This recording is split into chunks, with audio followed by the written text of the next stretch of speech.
नमस्कार साथियों, आप सभी का स्वागत है आपके अपने YouTube channel daily GK master पर। मेरा नाम है दिनेश। आज पढ़ने वाले हैं भारतीय संविधान से संबंधित महत्वपूर्ण प्रश्न व उत्तर है। इस टॉपिक से काफ़ी महत्वपूर्ण क्वेश्चन है जो कि आपके लिए साथियों टॉप 50 क्वेश्चन लेकर के आए हैं, जो एग्ज़ाम की दृष्टि से काफ़ी महत्वपूर्ण है। आप लोग वीडियो के अंत तक बने रहना और हमारे साथ साथ सभी क्वेश्चनों को डिस्कस करते चलिए।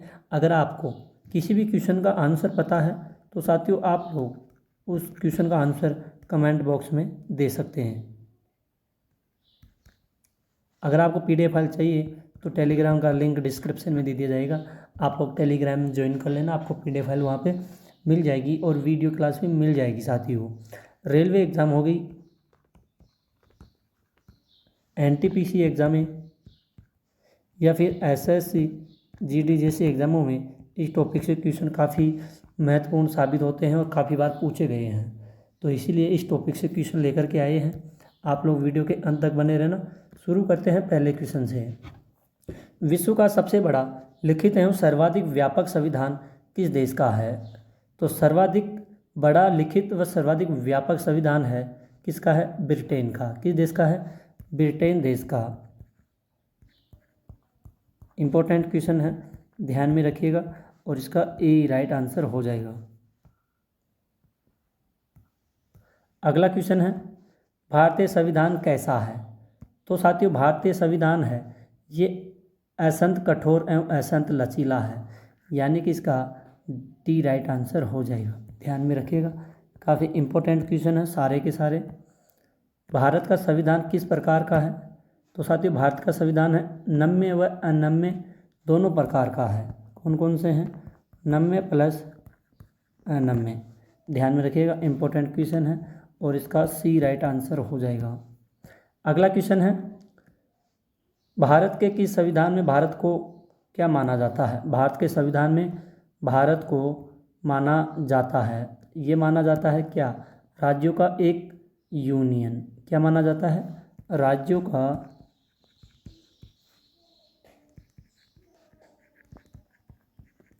एक यूनियन माना जाता है। ध्यान में रखिएगा, इसका सी राइट आंसर हो जाएगा। अगला क्वेश्चन है, भारत एक धर्मनिरपेक्ष देश है, इसका तात्पर्य किससे है? तो साथियों, इसका तात्पर्य है उसका राज्य स्तर पर कोई धर्म नहीं है। ठीक है, यानी कि इसका बी राइट आंसर हो जाएगा। अगला क्वेश्चन है, निम्नलिखित कथनों में कौन सा कथन सही है? तो सही कथन यही है, भारत एक संसाधनात्मक प्रजातंत्र है। क्या है? संसाधनात्मक प्रजातंत्र है। ध्यान में रखिएगा, इसका डी राइट आंसर हो जाएगा। अगला क्वेश्चन है, भारतीय संविधान के संबंध में कौन सा कथन सही है? भारतीय संविधान के संबंध में कौन सा कथन सही है? यह एक दूसरे देशों के संविधान से प्रभावित है।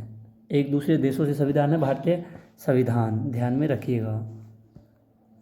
अगला क्वेश्चन है, निम्नलिखित में से कौन सा कथन सही है? तो कौन सा कथन सही है? उपयुक्त सभी। यानी कि साथियों, इसमें है भारत सरकार का एक भारत का संविधान भारत में संसदीय पद्धति की सरकार की व्यवस्था करता है। भारतीय संविधान द्वारा स्वतंत्र न्यायपालिका की स्थापना की गई। भारतीय संविधान भारत में विधि के शासन की व्यवस्था करता है, यानी कि उपयुक्त सभी। इसका डी राइट आंसर हो जाएगा। चारों आंसर राइट आंसर हो जाएंगे। अगला क्वेश्चन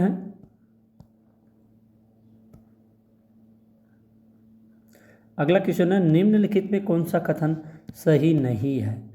तो संविधान के परिवर्तन समय से ही संविधान में मूल कर्तव्य शामिल, यानी कि इसका डी राइट आंसर हो जाएगा। साथियों, चैनल को सब्सक्राइबर कीजिए। यूट्यूब चैनल का नाम है डेली जीके मास्टर।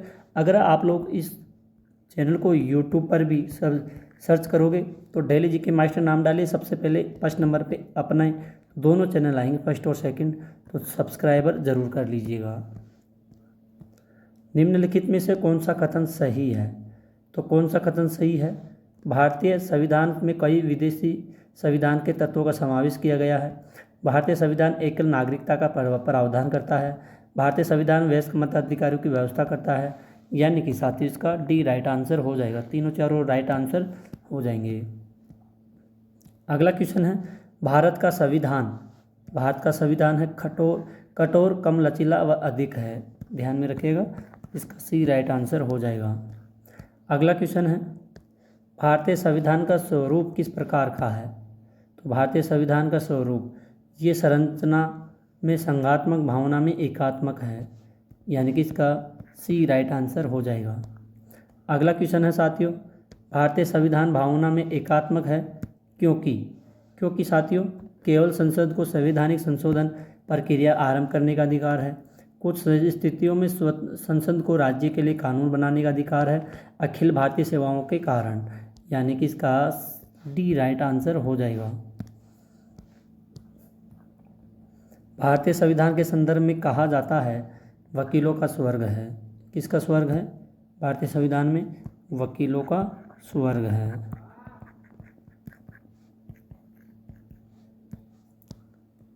भारतीय संविधान सबसे अधिक प्रभाव किसका पड़ा है? भारतीय संविधान पर सबसे अधिक प्रभाव पड़ा है भारत सरकार का अधिनियम 1935 का प्रभाव पड़ा है। ध्यान में रखिएगा, इंपॉर्टेंट क्वेश्चन है, इस क्वेश्चन को इंपॉर्टेंट जरूर कर लीजिएगा। अगला क्वेश्चन है, निम्नलिखित में से यह किससे निर्धारित होता है कि भारत का संविधान परिसंघीय है? भारत का संविधान केंद्र एवं राज्यों के बीच शक्तियों का वितरण करता है। इसका सी राइट आंसर हो जाएगा। भारत में प्रजातंत्र इस तथ्य पर आधारित है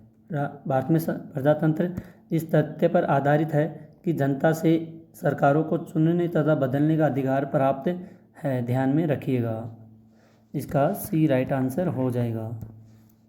अगला क्वेश्चन है, भारतीय संविधान में से 350 से अधिक आर्टिकल्स है। कितने आर्टिकल्स हैं? 350 आर्टिकल्स हैं, यानी कि इसका बी राइट आंसर हो जाएगा। भारत में किस प्रकार की शासन व्यवस्था अपनाई गई है? तो भारत में ब्रिटिश संस्थात्मक प्रणाली अपनाई गई है। ध्यान में रखिएगा, इसका बी राइट आंसर हो जाएगा। अगला क्वेश्चन है,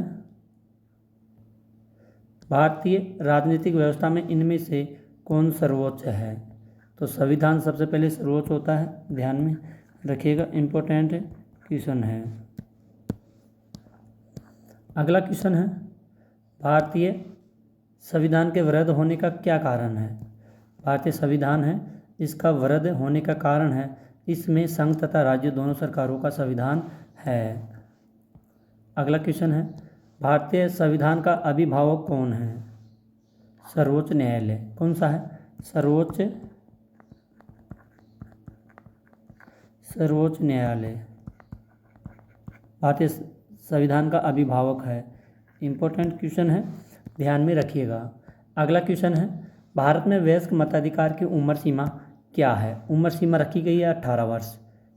अगर कोई वोटिंग करता है तो उसके लिए साथियों नॉर्म कम से कम 18 वर्ष का होना चाहिए।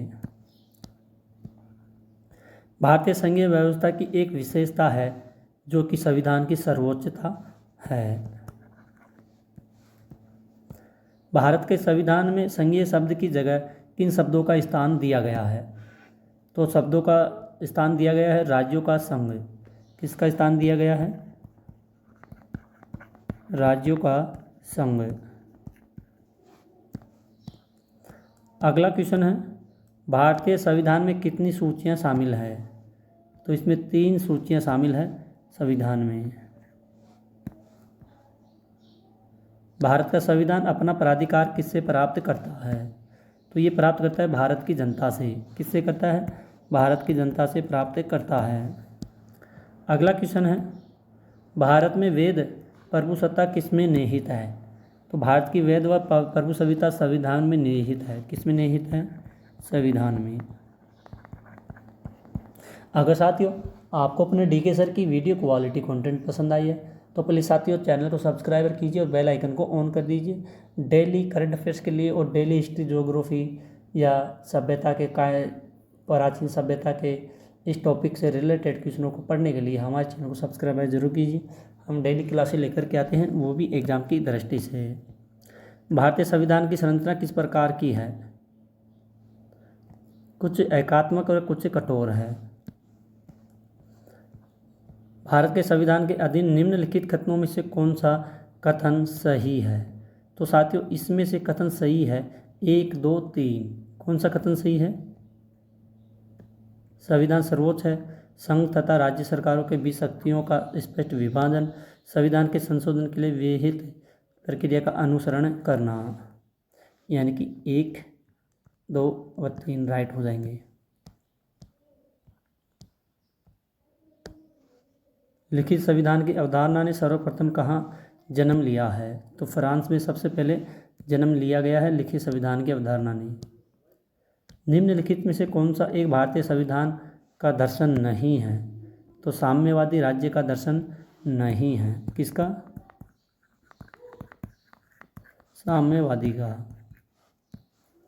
अगला क्वेश्चन है, कथन ए भारतीय संविधान अर्ध संघात्मक है। तो साथियों इसका राइट आंसर हो जाएगा ए तथा आर दोनों सही है तथा आर ए की व्याख्या है। अगला क्वेश्चन है, इनमें से कौन सा भारतीय संघीय व्यवस्था में एकात्मक तत्व है? तो कौन सा है इसमें भारतीय संघ एकात्मक तत्व है? 2 व 3 व 5 कौन कौन से हैं? तो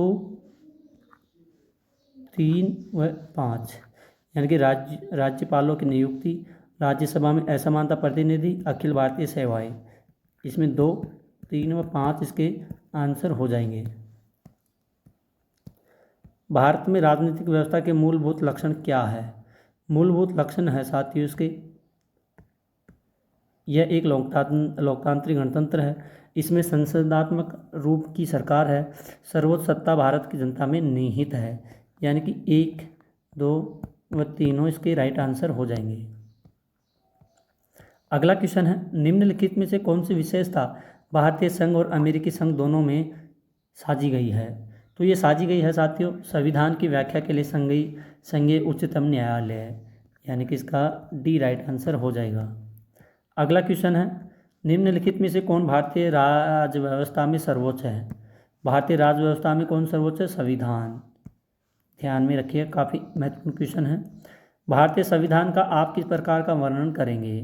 तो इसका वर्णन किया जाएगा विश्व के सबसे विस्तृत संविधानों में से एक है। काफ़ी इम्पोर्टेंट क्वेश्चन है और इसका सी राइट आंसर भी हो जाएगा।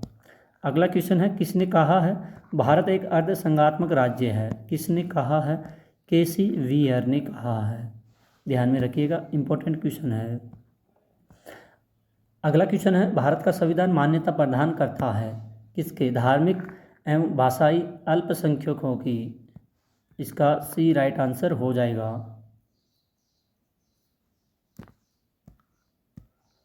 अगला क्वेश्चन है, निम्नलिखित में से कौन सा धर्मनिरपेक्ष राष्ट्र का लक्षण नहीं है? धर्मनिरपेक्ष राष्ट्र का लक्षण साथियों इसमें नहीं है। एक राष्ट्र को धर्मनिरपेक्ष होने के लिए अवश्य ही लोकतांत्रिक होना चाहिए। कानून के समान संरक्षण वाक्य कहाँ से लिया गया है? ये लिया गया है अमेरिका से साथियों। कहाँ से? अमेरिका से। भारतीय संविधान में आपात संबंधी उपबंध भारत शासन अधिनियम 1935 और के संविधान से लिया गया है। तो इस संविधान से लिया गया है जर्मनी के वीमर संविधान से। अगला क्वेश्चन है, भारतीय संविधान में राज्य नीति के निर्देशक सिद्धांतों की संकल्पना कहाँ से अंगीकार की गई है? तो ये आयरलैंड व स्पेन से अंगीकार की गई है। इसका ए राइट आंसर हो जाएगा। अगला क्वेश्चन है, राष्ट्रपति द्वारा राज्यसभा के सदस्यों के नामांकन का नियम किस देश के संविधान से लिया गया है? तो ये साथियों लिया गया है, कहाँ से लिया गया है? ये आयरलैंड देश से संविधान लिया गया है। संविधान के संरक्षक के रूप में न्यायालय का अधिकार विश्व के किस संविधान से लिया गया है? तो विश्व का संविधान है, अमेरिका के संविधान से यह लिया गया है। अगला क्वेश्चन है, भारतीय संविधान में उल्लेखित स्वतंत्रता, समानता, बंधुता की संकल्पना किससे प्रेरित है? ये प्रेरित होती है फ्रांस के संविधान से। किससे प्रेरित होती है? फ्रांस के संविधान से प्रेरित होती है। अगला क्वेश्चन है, भारत में कलेक्टर का पद औपनिवेशिक शासन से उधार लिया गया है, इंग्लैंड से लिया गया है। कहाँ से लिया गया है? इंग्लैंड से। विधि के समक्ष समता लिया गया है, विधि के समक्ष समता लिया गया है साथियों, इंग्लैंड के संविधान से यह लिया गया है। सर्व सत्ता संपन्न संसद की अवधारणा किस देश की देन है? तो ये इंग्लैंड देश की देन है, सर्व सत्ता संपन्न संसद की अवधारणा। तो साथियों आज की क्लास यहीं पर ख़त्म होती है। आई होप अगर आपको अपने डीके सर की वीडियो क्वालिटी कंटेंट पसंद आए तो प्लीज़ साथियों चैनल को सब्सक्राइब कर लेना और बेल आइकन को ऑन कर लीजिए डेली करंट अफेयर्स व डेली जीके, ज्योग्राफी, हिस्ट्री जैसे क्वेश्चनों के लिए। हम वही टॉपिक लेकर के आते हैं जो एग्ज़ामों में बार बार उसी टॉपिक से क्वेश्चन रिपीट होते हैं। तो आप लोग हमारे वीडियो के अंत तक बने रहना हमेशा और लाइक शेयर ज़रूर कर दिएगा। अगर नए बंदे या दोस्त, छोटे बड़े भाई बहन मेरे यूट्यूब चैनल पर आते हैं पहली बार तो चैनल को सब्सक्राइबर ज़रूर कीजिएगा, बेल आइकन को ऑन कर लीजिएगा ताकि वीडियो डलते ही सबसे पहले आपके पास नोटिफिकेशन आ सके। और लाइक और शेयर कर दीजिएगा। आज के लिए इतना ही, मिलते हैं अगली न्यू क्लास में, तब तक के लिए धन्यवाद। जय हिंद, जय भारत।